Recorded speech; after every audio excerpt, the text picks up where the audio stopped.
Alright, I apologize for that. My limit on my videos is 9 minutes at a time, so I'm making two to combine them. We left off right at the slide about how much we're going to push your home out.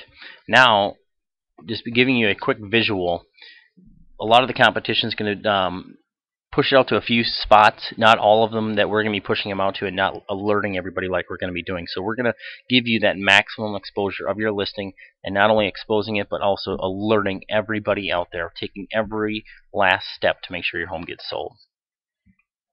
The reason why we do this, these are NAR statistics, and this is showing us where the source used for home search, and this is as of 2010 stats, so this is fresh off the market reports.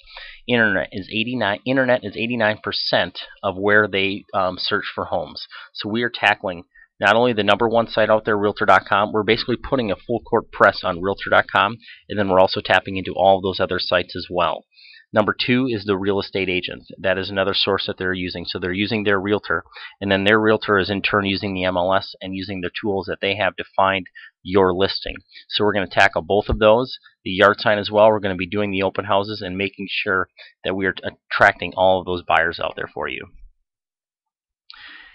This just kind of gives us a nice visual of where do buyers find their homes.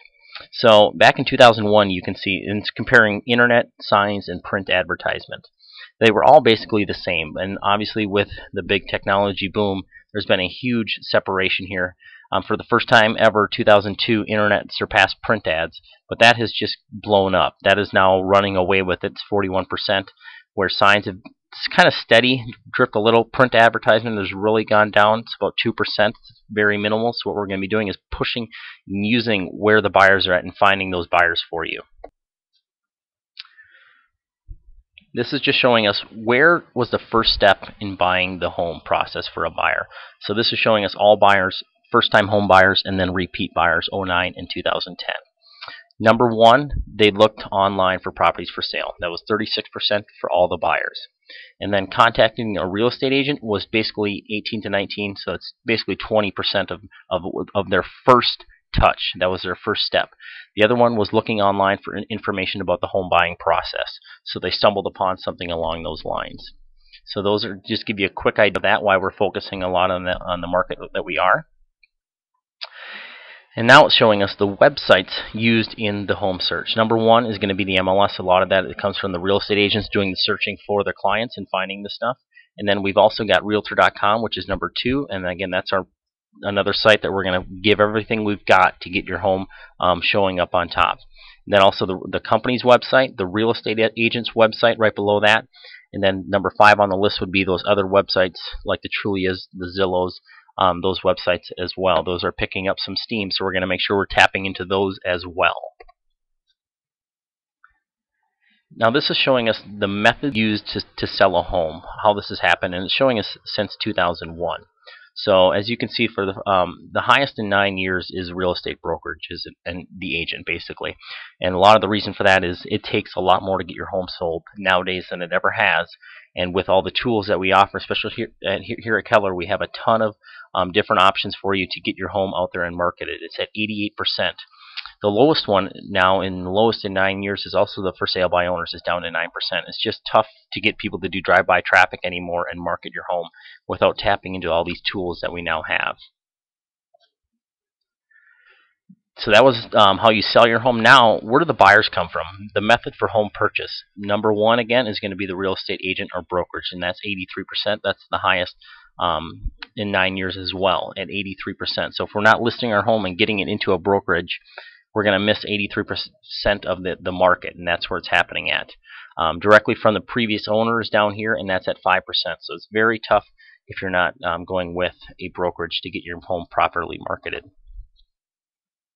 So speaking of market, now we're actually going to look at the market statistics. What's driving the market? What's going on right now in the market? We're going to be national and local as well here. So what this one is showing us is just home sales. So giving you an idea, nationally is the above. In the blue here is national residential, and that's from 89 to 2010. So it shows the peak in 05 of 7.8 million homes, and now we're down to about 4.9. So it's 5.1 in 09, 4.9 in 2010. Down here is just looking in Rochester residential. 05 was their peak as well at 2,400, and it didn't dip as fast as nationally has. It's kind of dipped a little bit. Again, we're kind of sheltered here a little bit in a little bit of a bubble, so that's. But it is down, and we are actually down in 2010 versus 09 as well. In 09, the national actually took a peak up where we dropped, but very minor drop that we had versus the drops that they had. So now this is just kind of giving you an idea of why did all this market crash kind of happen there in 06 through 09. And you'll see here what this is showing us. Again, on top is national, and on the bottom is going to be local, and that's going to be Rochester residential. It's showing us the price increase, the average sale price increase since 1990 on top here. So our average sale price of the homes was increasing every single year up until 2000, and then 01 hit, and all of a sudden we really started increasing the home prices. They started selling for a lot more than they did the previous year. So the values of these homes kept going up and up and up and up. And as you know, anything that keeps going up and up and up eventually has to come back down and correct itself. And what happened is, since we went up so rapidly, it came crashing down just actually at an even higher level than it ever went up. And that's what happened here in 07, 08, and 09. So it took that huge dip. And in the nice thing to see, though, in 2010, it looks like we may, I'm not guaranteed, may have established our new floor, but we are actually increasing versus 09 average sale price by, granted it's minor, but 0.03 or 0.3% increase there. Now we can see down here in Rochester the last 10 years, we can look at that as well, and we can see we had increases. But where they were, the national areas were increasing rapidly, we were actually decreasing. Our peak increase was in 2002. We decreased a little bit, increased, and the same 3 years that they dipped, we dipped. A little bit less than they did in 08 and 09, so we didn't have that severe dip that they had. But again, just like nationally, we have increased as well by 1%.